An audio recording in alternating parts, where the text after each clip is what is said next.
For those of you that have never heard Avi before, he is an Israeli citizen. He's dual citizenship, Israeli and United States. He is the former spokesman for the Israeli Defense Forces, probably under 2 or 3 different prime ministers. His wife is a part of the Israeli intelligence. She monitors all the broadcasts from in the Arab world. She gave Obby the information he used in his book that he wrote in 1997, and it was called "Is Radical Islam a Threat?" The book is probably over here, isn't it? It's Fanatic Islam, a Global Threat. Okay, right. There it is right there. In that book, now remember the year 1997, 5 times in that book, he says that the radical Muslims are planning on flying airplanes into the World Trade Center. That's 4 years before that actually occurred. And so when, Avi claims not to be a prophet, so how did he know that? He listens to his wife. Yeah, listen to his wife. Like all good guys should do. Whatever they say to do, that's what you do. But anyway, the reality of it is, he is very well equipped to speak. I've actually heard a 12-hour seminar that he put on one time. He is a master historian. It was the most interesting thing I've ever heard. It was supposed to only be 3 days, 3 hours a night. Of course, he extended that, took his teaching liberty and extended an extra hour each night.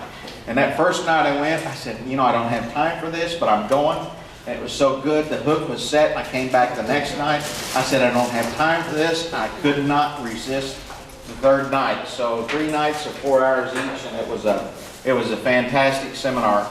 I've heard him many other hours, and we've had him here many times. And some of you have heard him several times.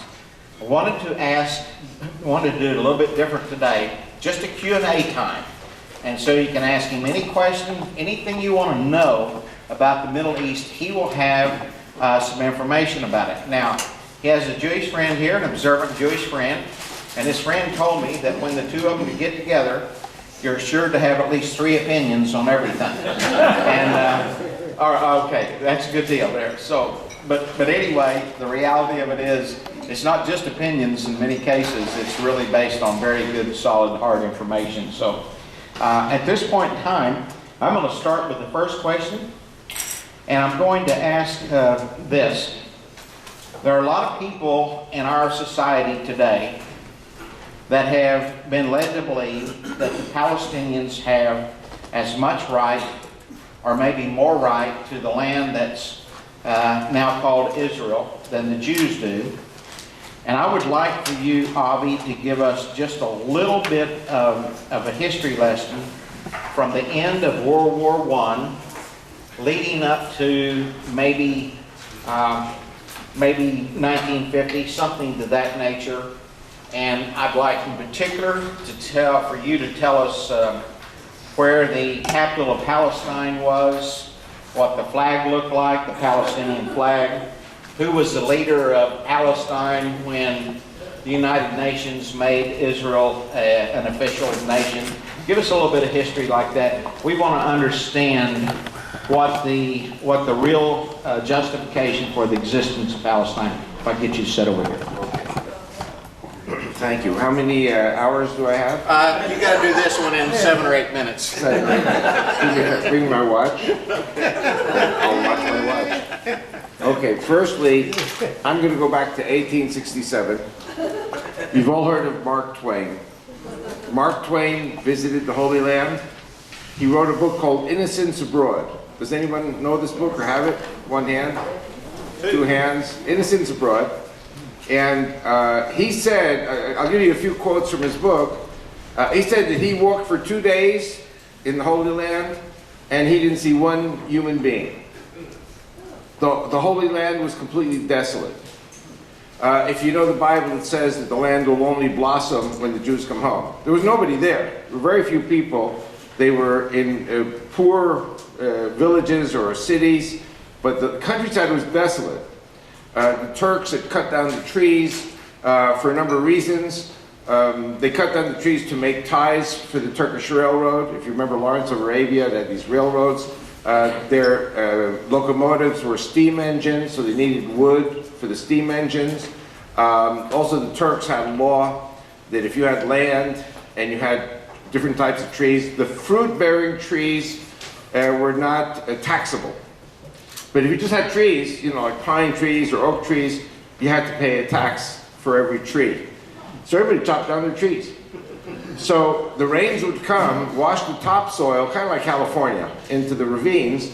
And in the ravines, in the valleys, you had swamps, malarial swamps. The mountaintops, the hilltops became lunarscapes. And then along the coast and in the south, you had sand dunes. This was not a favorable place to live in. And Mark Twain described the Holy Land in 1867. He said, if this is the promised land, I sure don't want it promised to me. The land was dormant. The land was abandoned. You had some people living there, some Palestinians, who they call themselves Palestinians. You had Christians, Arabic-speaking Christians, who were there 2,000 years since the time of Christ. And I can't come and say there were absolutely no Muslims there, and there were Jews and Christians, and Muslims, but it was a very, very dismally poor and underpopulated land. As a result of different nationalisms that came to the fore in Europe in the 1800s, all these nationalisms had one thing in common: they hated each other, all these different nations, but most of all they hated Jews. And so the Jews found themselves fleeing from Europe, from Russia, from other different countries to Israel. And they started rolling up their sleeves, drying out the swamps by planting eucalyptus trees. In what year? I'm talking about late 1800s, early 1900s, during the British Mandate from 1918 until 1948. And a very important point, what's the term Zionism? Zionism means one Jew taking money from a second Jew to send a third Jew to the land of Israel.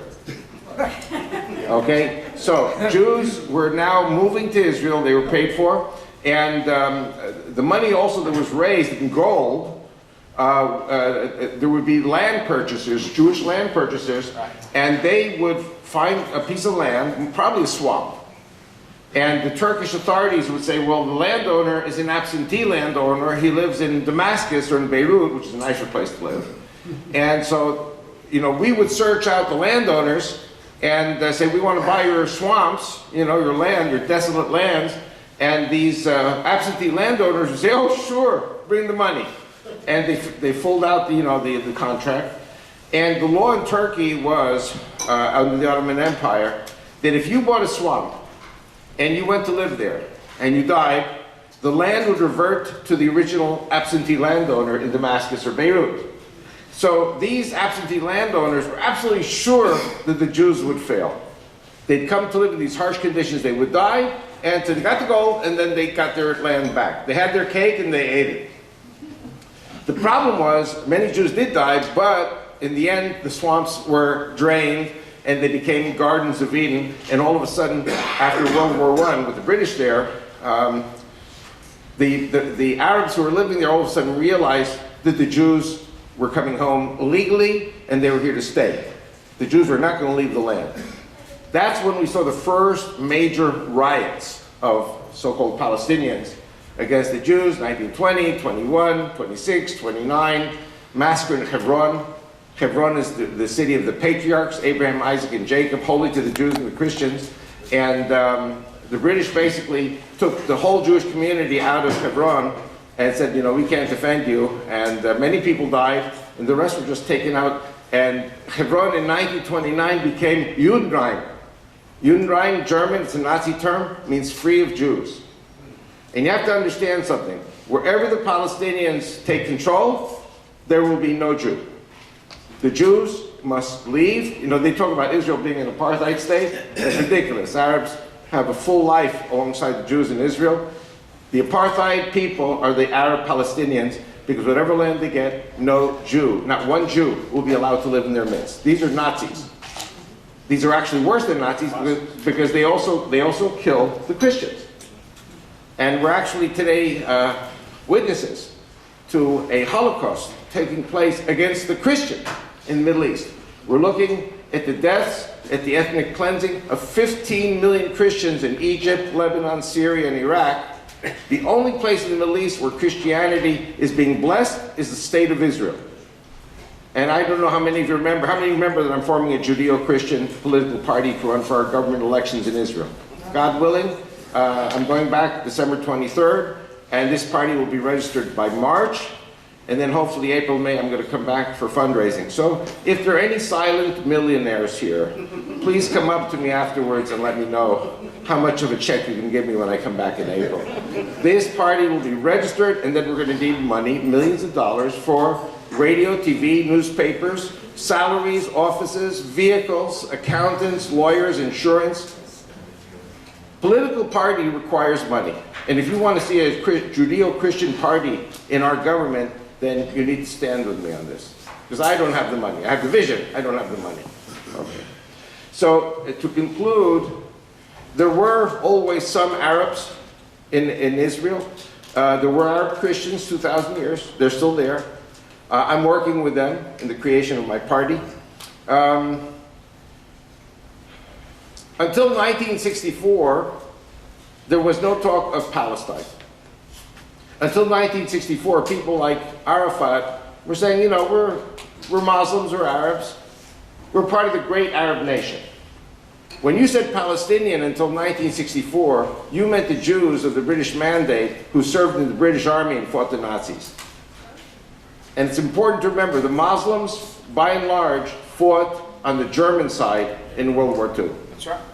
The Muslims fought on the Nazi side, and you know, I have to tell you a little story. I know it's over the 7 minutes already. That's okay. We figured you'd do that a little bit. There's only one time in my life that I ever won. It wasn't a lottery. I won a raffle.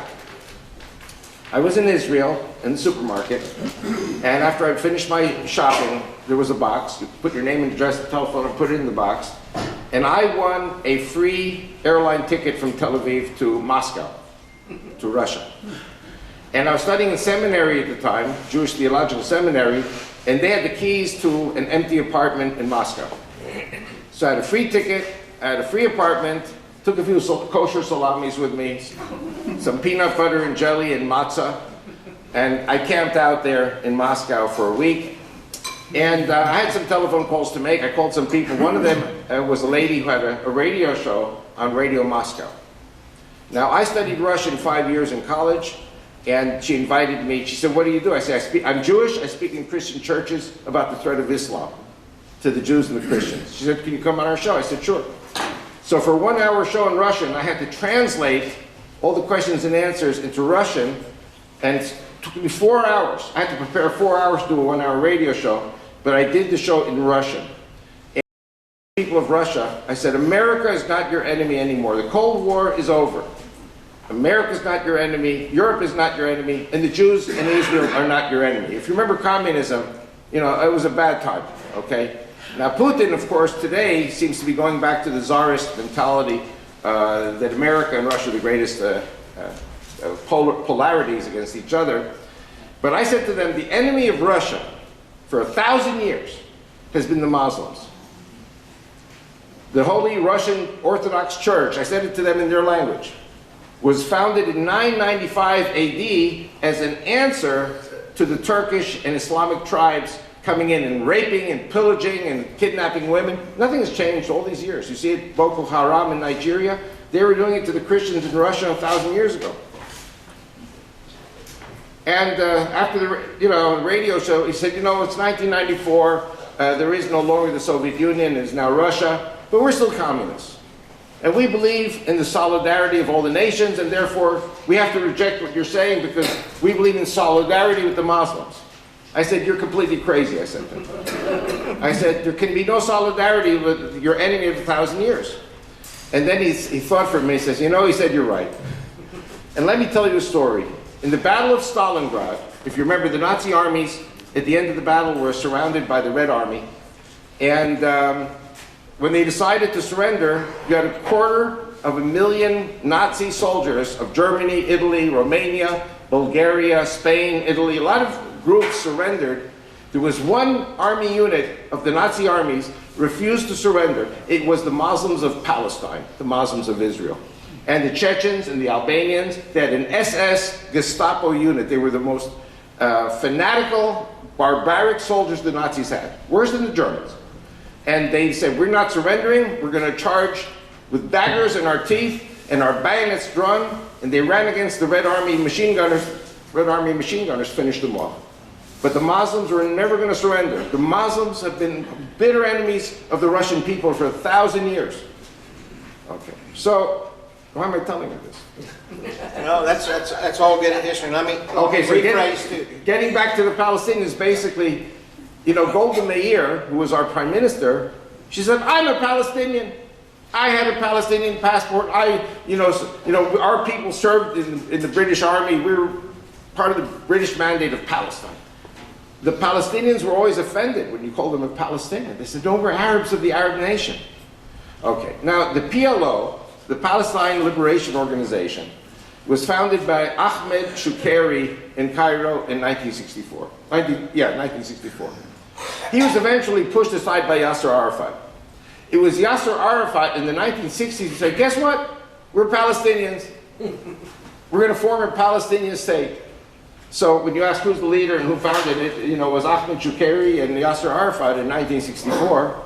And all of a sudden they hijacked the name Palestinian, and now all of a sudden Palestinians were the Muslims and not the Jews. So I think I answered the question. Did a Palestinian flag ever have a Star of David on it? There is no Islamic or Arabic flag with the Star of David.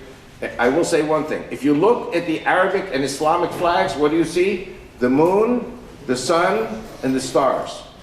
Because the moon, the sun, and the stars were the ancient pagan gods of Arabia. Now, if you're a Jew or a Christian, if you believe in the Bible, Deuteronomy 17 says, anyone who prays to the moon, the sun, and the stars, take them to the gates of the city and stone them. In other words, in my opinion, okay, are you ready for something politically correct? Islam should be banned in the gates of Israel. Now, is America considered part of the gates of Israel? I say yes. Because if you believe in the God of Israel, which you do, does anyone disagree with me? The God of the Christians is the God of Israel. Yep. Abraham, Isaac, and Jacob. You know, the New Testament starts, if you know the New Testament, you believe in the New Testament, these are the generations of Jesus Christ, Abraham, Isaac, and Jacob. This is a holy lineage for every Christian and every Jew. So I say America is the gates of Israel. I say every Christian country is the gates of Israel. And their flags do not have a Star of David. Their flags have different types of stars and moon and sun. And the God Allah is not the God of the Jews and the Christians. God Allah is a moon god, war god, and sword god. They call their religion the religion of the sword. The Quran demands of its believers, slaughtering people with the sword is obligatory upon you. And even though you might not like to slaughter people, you might think slaughtering people is a bad thing, but Allah knows that slaughtering people is a good thing. That's what it says in chapter 2, verse 216 of the Quran. What does it say in our Holy Bible, Genesis 9? It says, anyone who sheds the blood of another human being, his blood will be shed in turn because you've killed somebody in the image of God. So we're talking about diametrically opposed systems. It's Islam versus Judeo-Christianity. And I say it in one breath.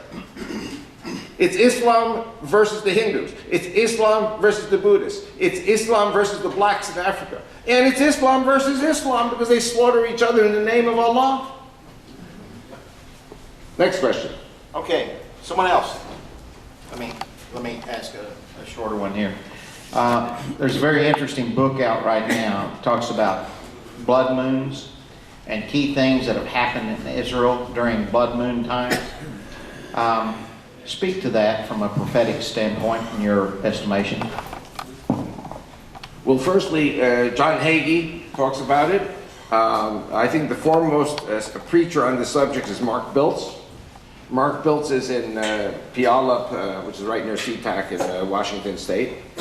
I've spoken a number of times in his church. I've seen his video, I've seen it. I am not an expert on astronomy or astrology. I will say one thing, the last blood moon was accompanied by the war in Gaza. It was a short war, But there was a war accompanied with that bloody moon. I'm of the belief that there are things that are about to happen in the Middle East that are going to shock everyone. I think, we are on the top of a volcano ready to explode. I think there's going to be a war with Iran. I don't know if you can understand what I'm saying. Iran must never be allowed to have nuclear weapons. Israel is totally coordinated with the US military. I just want to say one thing, which is not part of the question, but you asked me how's the weather in Oklahoma City, I talk about Islam. So, there are 5 elements in understanding American-Israeli relations, okay? Firstly, 70% of America claims it's Christian. 70% of America goes to church on Sunday. 80% of Congress supports Israel. Also, Americans support, the people of America, 70% support Israel. The US military sees Israel as a solid ally. The only ally, basically, that America has in the Middle East. Okay. The 2 problems that Israel faces is the White House and State Department. And this is a traditional, it's not just Obama, it was with George W. also and Clinton and others before them. Because State Department and the President are dictated to by the Saudis. Saudi oil, Saudi money, Saudi power. And one of the things I could address, if you want me to address it, will be the collapse of Saudi Arabia imminently. Saudi Arabia, 92% of Saudis support ISIS. ISIS is going to take Saudi Arabia very soon, and there's nothing that the US or anyone else can do about it, except divide up Saudi Arabia into zones like Germany in 45 and defeat ISIS and defeat anyone who stands with ISIS. And ISIS is going to blow up the oil wells. These are things that ISIS has said it's going to do. So, what was the question? We'll talk about the blood moons. So the blood moons, the next blood moons are predicted for, I think, Passover. So I don't know, I talk about Islam, I don't talk about astronomy or astrology, but there are people out there who know things that I don't know, My wife reminds me every day how much I don't know. You mentioned ISIS, and we've been told or led to believe they're more well-funded than any other organization over there. Where, and as they take over these areas, that they're receiving the funding off of those areas, what bank or what country is allowing the money to flow to them? Very good question, and the answer is very obvious. Saudi Arabia and Kuwait have been funding Al-Qaeda and ISIS from day one. You have 6,000 princes in the royal family, and I have to remind you, they support ISIS. ISIS is not some kind of an aberration. ISIS is the true Islam. ISIS represents exactly all the values that Saudi Arabia believes in, and Qatar, and Iran, and others. You all know in Saudi Arabia, that they chop heads off in the public square. They chop off arms and legs in Saudi Arabia and in Iran. Women are stoned to death for adultery. Men, of course, never. But that's the kind of system it is. So ISIS is basically an extension of the Saudi rule today in the Sunni areas of Iraq and Syria. And they're the ones who are doing the funding. Another question. What bank? I don't know the banks. There are many banks, and it's interesting that the Saudis have a convoluted money trail through many, many different banks, including Citibank and Chase Bank and others, Wells Fargo. Yes, sir. What do you think the Islamic State, if they perfected it, took over several of the Arab nations right now, what would that look like in the Middle East political situation? Do you have any thoughts on that? Oh, I definitely do. Firstly, I wanted to answer a question that nobody has asked. Has anyone here heard of a tribe in Yemen called the Houthis? H-O-U-T-H-I, Houthis. Okay, I see a few hands, that's a good sign. Now, the Houthis are not a fanatic Islamic group. They are kind of like the Shiites, Alawites of Syria. They're heretics, they're kind of liberal. They were persecuted greatly by the Sunni regime in Sana'a. Sana'a is the capital of Yemen. Saleh was the dictator for like 30 years, just like Gaddafi in Libya and Mubarak in Egypt. Saleh also fell because of the Arab Spring. The Houthis, they are liberal, but in order to fight the Sunni fanatics backed by Saudi Arabia, who's backing them? Iran. Iran is backing the Houthis. The Houthis last week took control of Sana'a. The capital of Yemen today is under the control of the Shiites, backed by whom? Iran. Now, I don't have a map here to make it tangible, plausible for you. It is about a 400-mile drive to Mecca from Yemen. How much does it take to drive for 400 miles? 7, 8 hours. Iran wants to take Mecca and Medina away from the Sunnis. Iran is Shiite, Saudis are Sunnis. This is a war that has been going on for 1,400 years. Okay, so to answer your question about ISIS, I predict, and I did some updates. How many people heard of Gary Stearman, formerly of the Prophecy in the News? Yeah. I did 4 updates with them yesterday.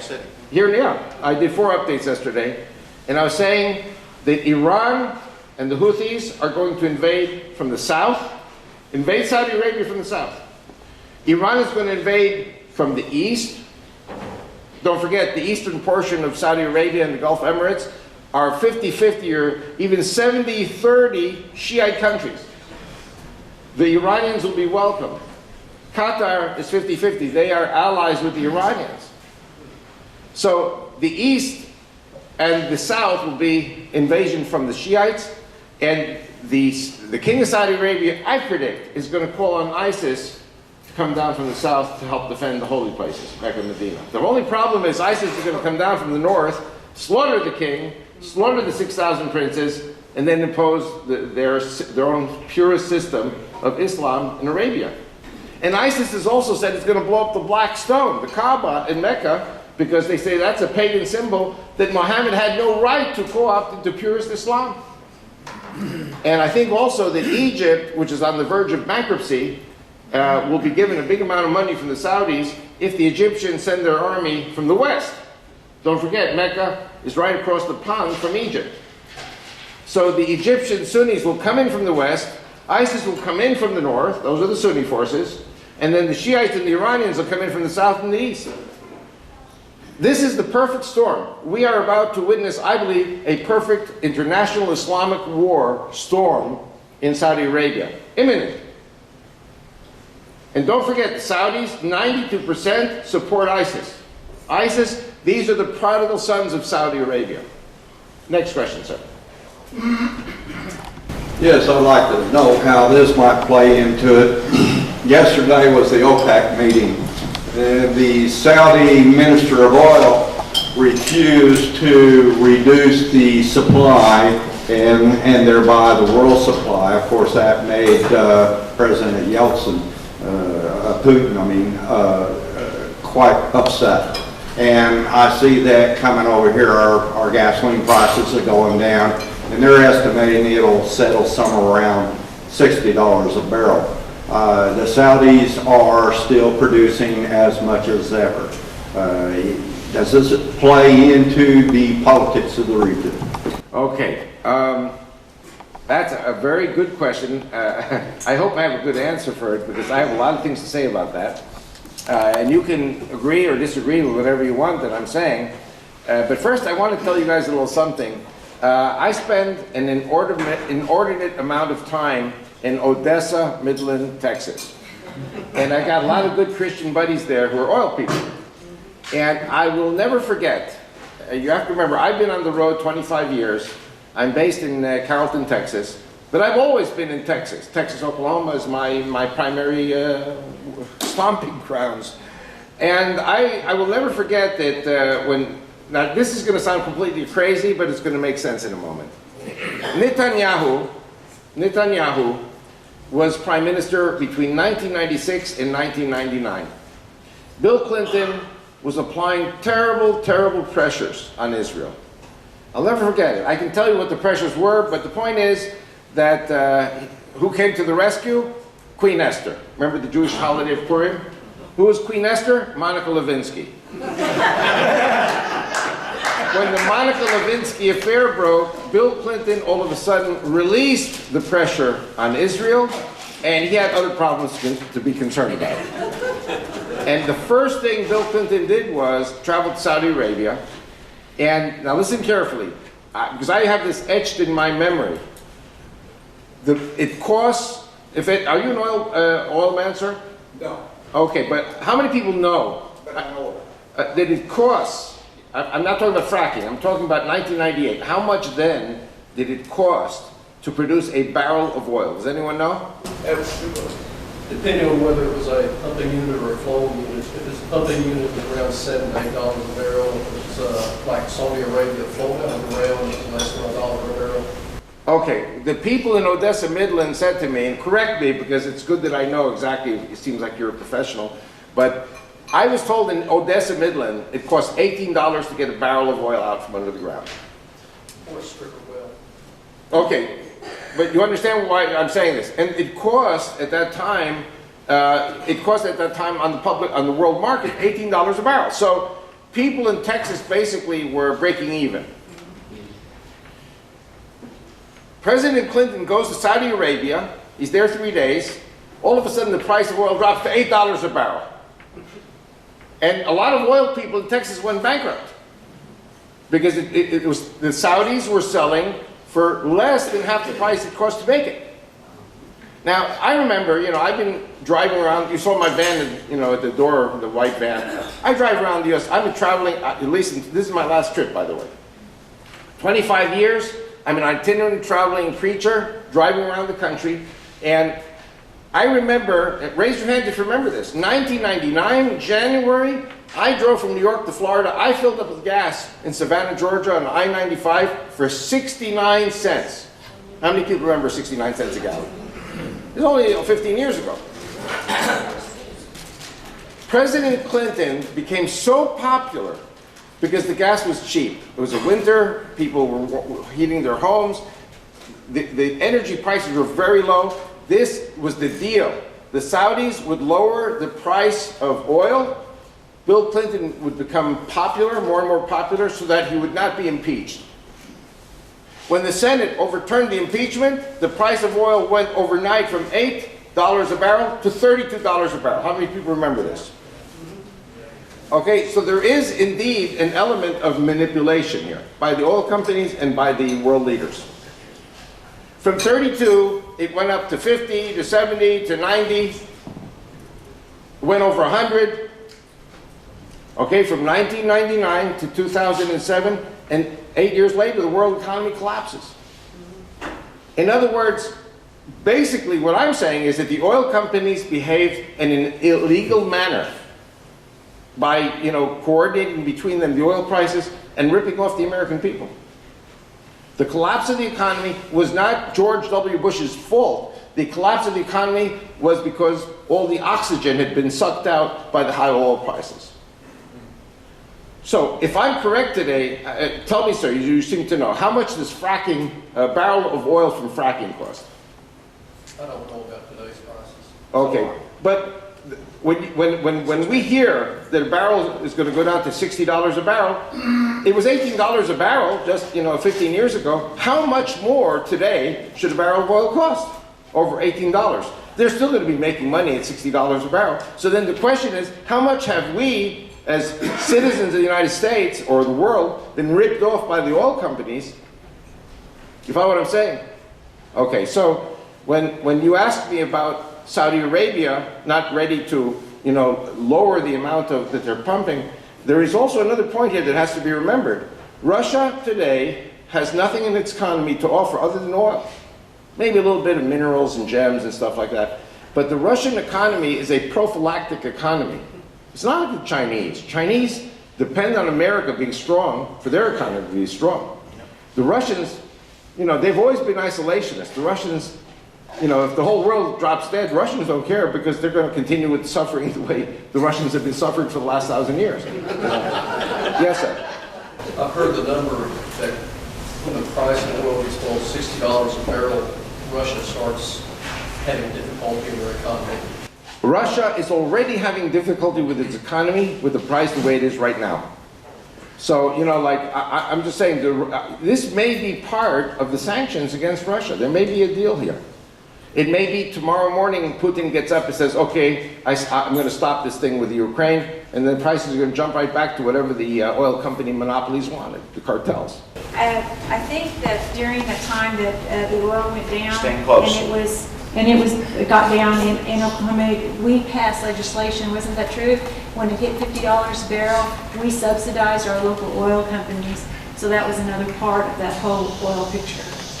You know, I have to tell you, seriously, I mean, you know, I drove a lot around West Texas and more towards the south of Texas after the collapse, you know, the incredibly low oil prices caused the bankruptcies of many oil companies, and entire towns in Texas shut down. People left the towns. They were all boarded up. This brought about a disaster. These $8, you know, a barrel Saudi prices caused a disaster in the American economy. Let me answer that actually, and it's not a subsidy. What the law was passed says, if oil gets below $15 a barrel, 15 for a certain period of time, maybe 90 days, maybe 6 months, then they don't have to pay gross production taxes. That's not a subsidy, but that is some help for the oil company. And it's maybe only gone into play one time, you know, so. Another thing too, while he's slipped off here, there's some pretty good evidence that the fracking, the horizontal fracking that we do today is very expensive. And there's some fair evidence that our oil companies really aren't making much money on it when you realize that much of the production has come at extreme debt to your oil companies.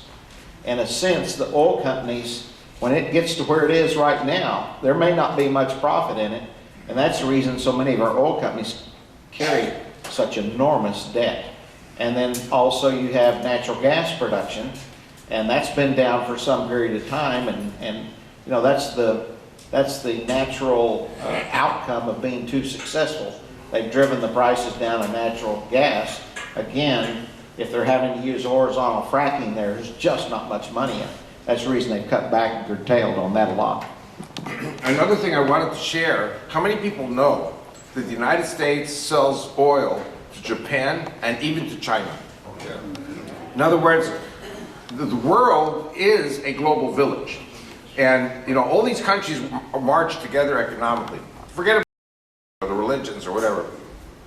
And so that's one of the reasons why it's very important that America have this fracking capability, so that if the Straits of Hormuz get shut down, the United States and Canada will be in a position to at least fill up some of that gap. Okay, I'd like you to talk a little bit about terrorism. There's been, a couple months ago, there was a woman down in Moore who was beheaded by a Muslim. There have been Muslim attacks in Canada. There have been Muslim attacks at various places in the United States. We don't hear a whole lot about that because the news media doesn't want to talk about them, but they're happening. Right. And what do you see coming on this? Very excellent question. I can really talk about this indeed for hours, but I'll try to hit the main points. I think we can all agree that media serves mammon. If you don't have money, advertising monies, your radio, TV, or newspaper shuts down. If the money is coming from the oil companies and corporations, or Bechtel, Carlyle, Halliburton, okay, these people serve Islam. They serve the Arab world. If you attack the Arab world, you're not going to get advertising monies, and your business is going to shut down. Let's go to another direction, Fox News. Okay? Now you'll forgive me, among my many sins, the only station really except the Weather Channel that I can watch is Fox News. I can't watch the liberal media. Fox News is traded on Wall Street. Now, if something is traded on Wall Street, an Arab prince or anybody can come, Putin or anyone, or Chinese, they can buy 20% of the stock, have a voice in management, and fire any editor who talks bad about them. After the bad editors, quote unquote, the bad editors speaking against Islam are fired, then they sell the stock, they go on to another media source that they're going to buy the stock and get the patriotic or Christian editors out. So if there is terrorism in the United States, and there is, media doesn't want to talk about it. Okay? Let me throw a hardball. Okay? I've got 2 books on the table out of my 6 books. The first one is called Is Fanatic Islam a Global Threat? It came out in 1997. Pastor Glenn Howard is holding the book up. Okay? That was in 97. The red book, called Islamic Threat Updates Almanac, deals exactly with this question of terrorism. These 2 books talk about the Oklahoma City bombing. Okay, now let me ask you a question. President Clinton and the American media said that the bombing in Oklahoma City, here in your homes, that bombing was a Christian militia Waco retaliation. How many people believe that? Oh, you don't believe your media?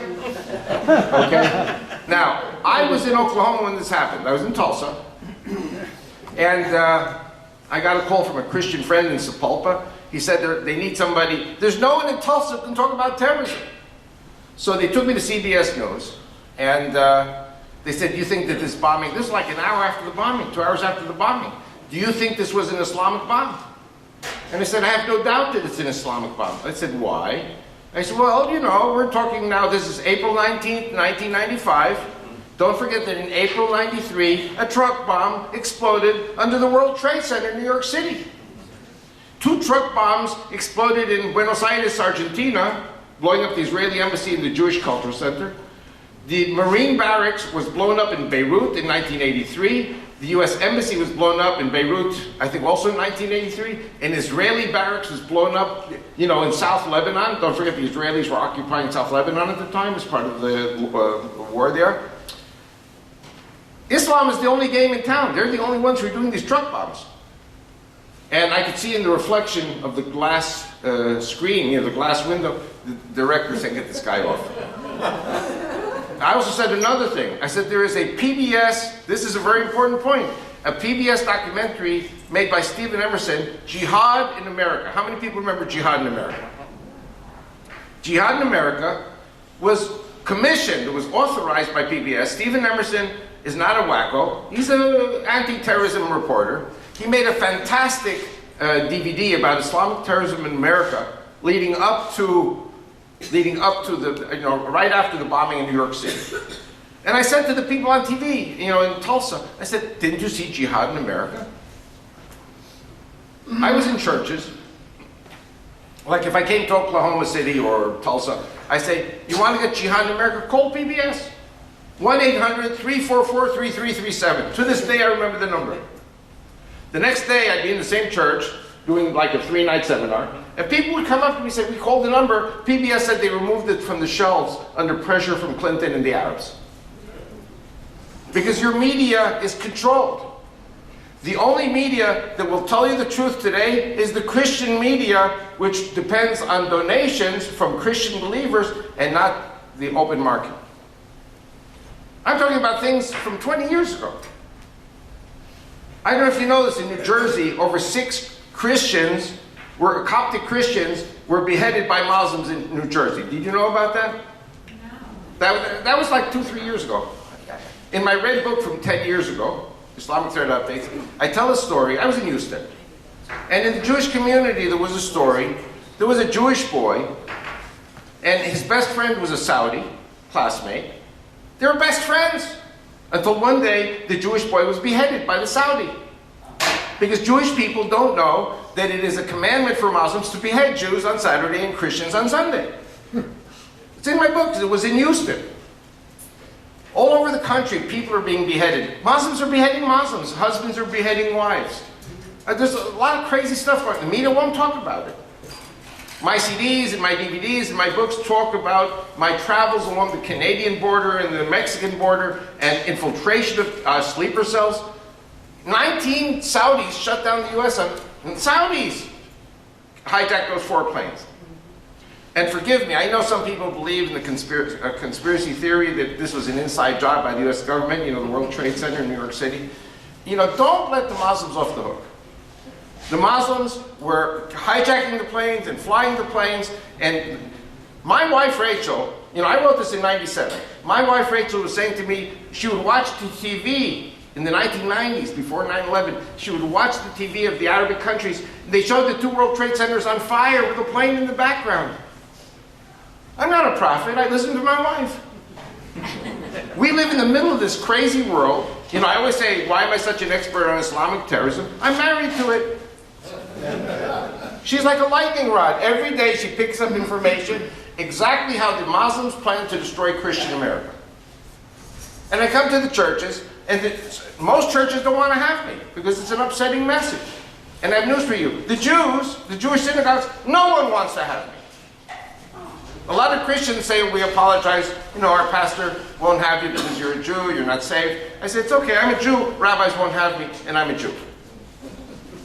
And my message is that there is a Holocaust coming to the United States of Muslims to kill Jews and Christians. Why am I forming a Judeo-Christian party in the Israeli government? Because there's going to be a landslide, a tsunami of Jews and Christians moving back to the land of Israel. But if the Messiah is going to show up on the Mount of Olives, then it means Jews and Christians better be there. Yes, dear. A few days ago, I heard, I can't remember whether it's on TV or radio, about a Saudi national crashing the gate at Fort Sam Houston in San Antonio. And I have not heard one other. Yeah, he had an IUD in his truck. Right. I've not heard one other word about that on any news channel at all. Because I've been looking for it, and it's not been on at all. Let me say one thing. Terrorism, are you listening there? Terrorism is not good for economic strength. American people, any people of any country, when they know that planes are going to get blown up and the highways are dangerous, I mean, this is going to upset the apple cart. So there is no doubt that the media, I'm not saying it as a criticism, the media probably has instructions to keep a lid on things so that Americans won't panic. You know what, let me give you an example. It's in my first book also. TW-800, okay? Now the Clinton administration came out with a story that the downfall of that jet, TW-800, was because of a fuel injection explosion, something internal in the plane. How many people believe that? You don't believe Bill Clinton? Okay. As much as I do Obama. In my book, I was in New York when that plane went down. And I was watching the TV that night. And you could see from the satellite imagery, the plane was spiraling down. Why was the plane spiraling down? Because the wing had been shot off. If it had been, as the plane said, that the front came off, the plane went straight down, it wouldn't be spiraling. So I said, what they're saying is wrong. 200 people on the South Shore of Long Island saw that missile. Okay, how many people remember Pierre Salinger, JFK's press secretary? He interviewed the Air France captain who was just behind or in front of the TW-800. That missile came at him. And the Air France captain took evasive measures and got away from that missile. The missile then went on to the next heat-emitting source. You have a flight path from Kennedy Airport, one plane after another. That missile is going to go over any target that has a heat-emitting source. So the US government said, no, this is some kind of a hanky-panky fuel injection explosion. And I have a lot more things about TWA in that book. Saddam Hussein said the day before he was going to do it. I got information from people in the Department of Justice in Washington. Okay. You know what? Let me tell you a story. I'm going to say something that's not in my books. I got it last night from Gary Stearman and from Bob Ulrich. When the bomb went off in Oklahoma City, Bob Ulrich had a police scanner. You know what a police scanner is. You put it on, you hear all what the police were saying. And they were putting out urgent appeals.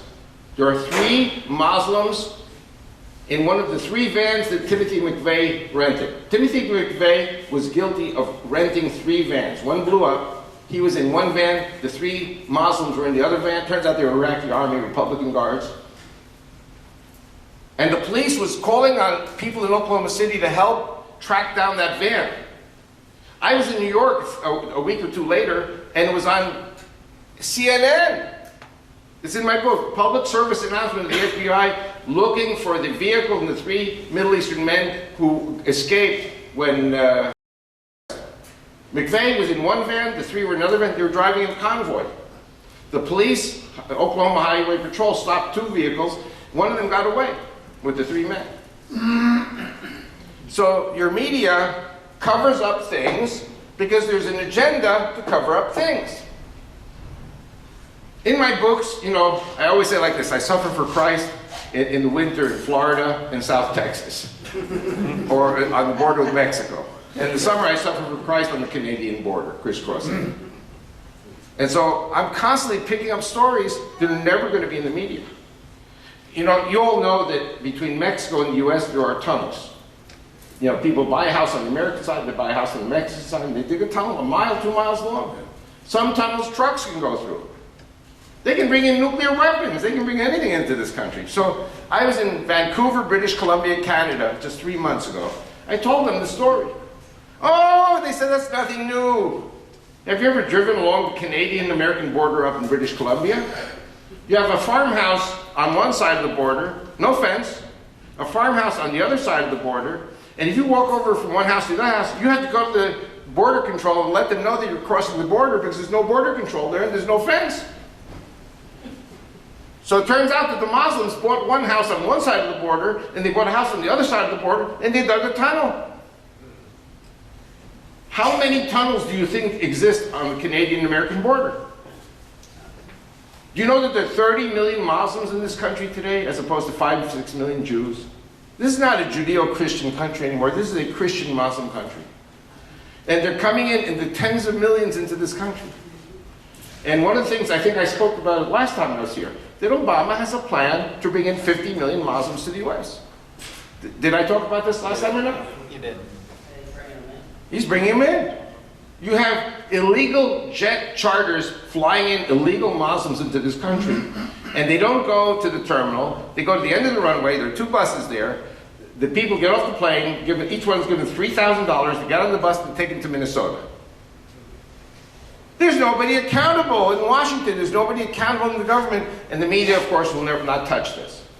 Because you never attack Islam. Yes, sir. Last question. We often wonder, because of the stories that we hear about the Trade Center, and you indicated a while ago that you had that in your book 4 years before it ever happened. Right. Well, we know that our president knew about it before that also. But what we'd like to know is who was responsible for blowing up the Trade Center.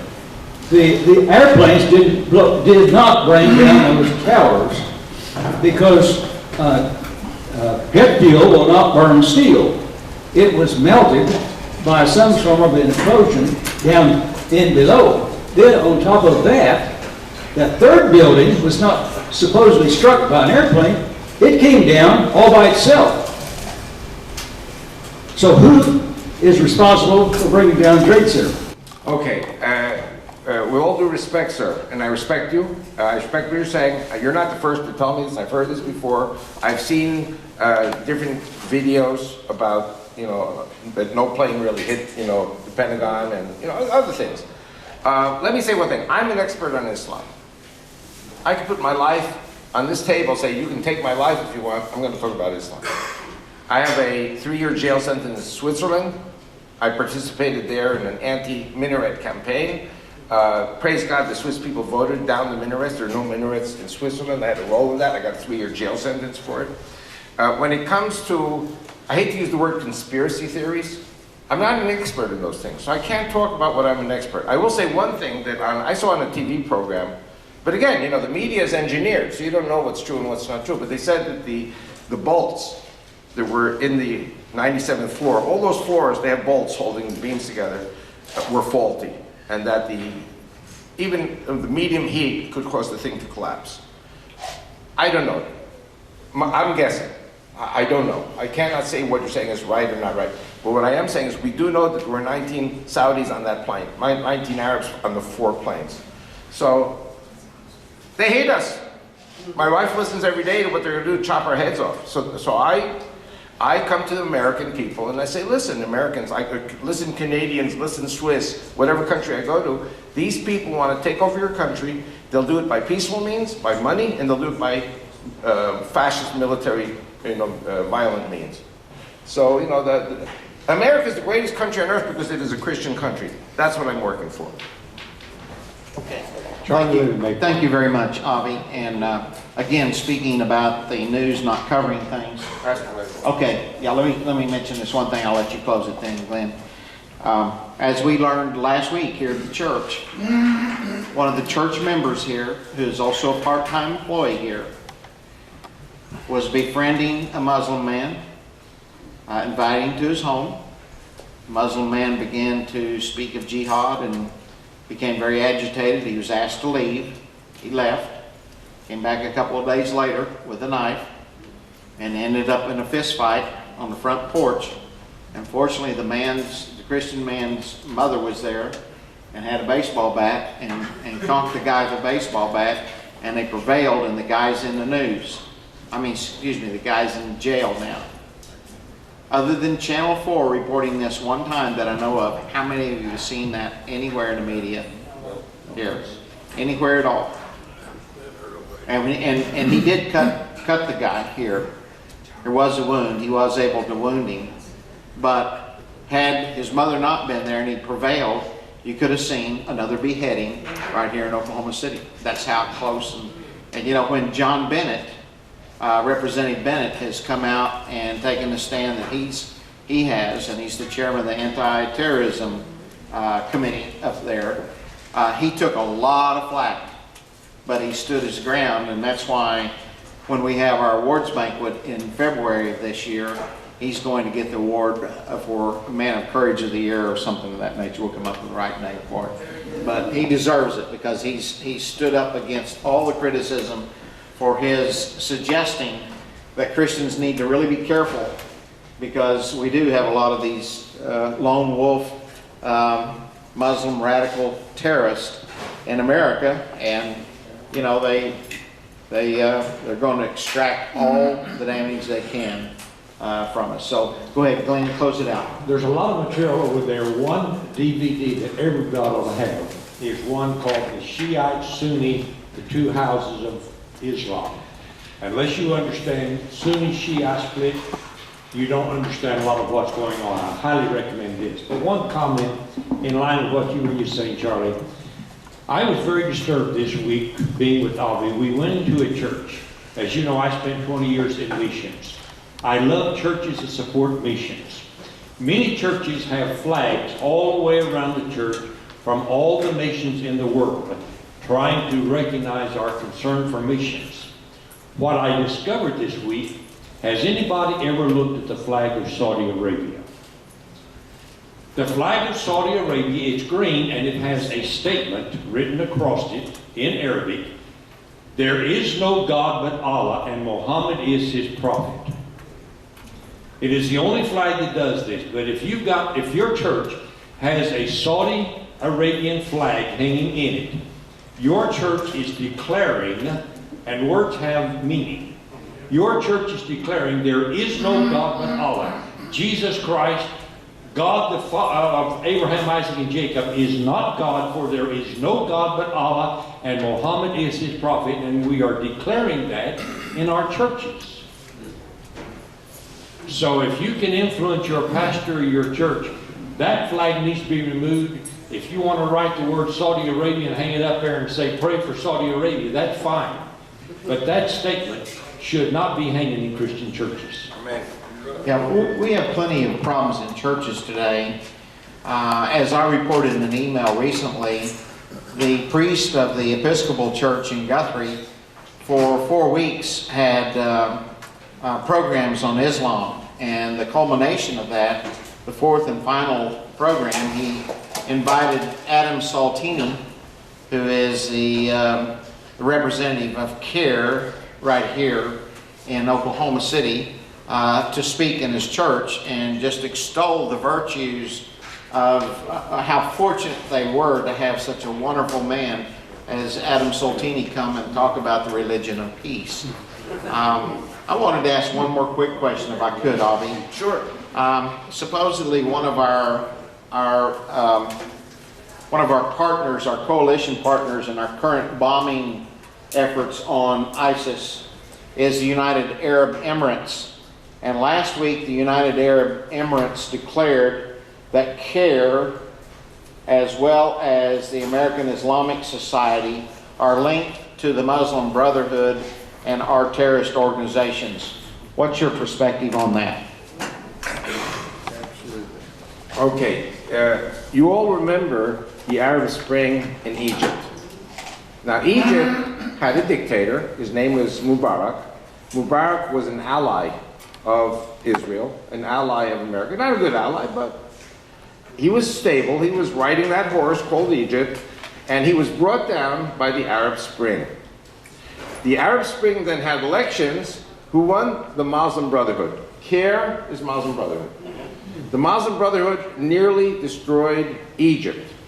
The man who saved Egypt was General al-Sisi. Al-Sisi came, he banned the Muslim Brotherhood, and a lot of the top leaders are now going to get death sentences for their role in destroying Egypt. 1 year of the Muslim Brotherhood destroyed the country. Now, the Muslim Brotherhood wants to take over United Arab Emirates, which is, again, it's a dictator, it's a king or a prince or whatever. A lot of these countries face death and destruction at the hands of these fanatic Muslim organizations, and the Muslim Brotherhood is a terrorist organization. They want to kill the Jews on Saturday, and they want to kill the Christians on Sunday.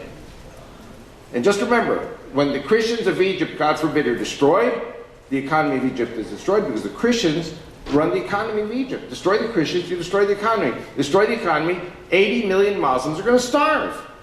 When 80 million Muslims starve, they're going to come here. Because Islam does not know what it's doing. It just destroys. It's the devil. It's Satan. I got a 3-year jail sentence, of which I'm very proud.